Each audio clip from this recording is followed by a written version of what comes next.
To keep high picture resolution that you have applied before when you close the camera on Samsung Galaxy S24 Ultra, you have to keep the setting for the high picture resolution on the camera app.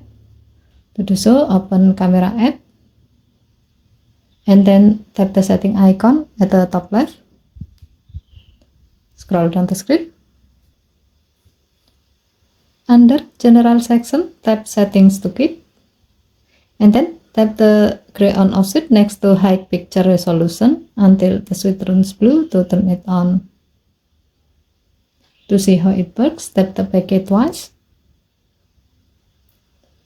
While you are in the photo mode, change the photo resolution to the high resolution. You can either select 50 megapixel or 200 megapixel. As the example, we will select 200 megapixel. Now take a photo, close the camera, and then reopen the camera.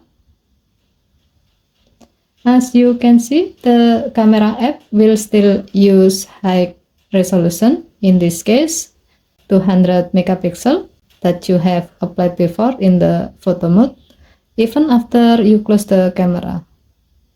Okay, thank you for watching. Please help to like and subscribe. Have a nice day.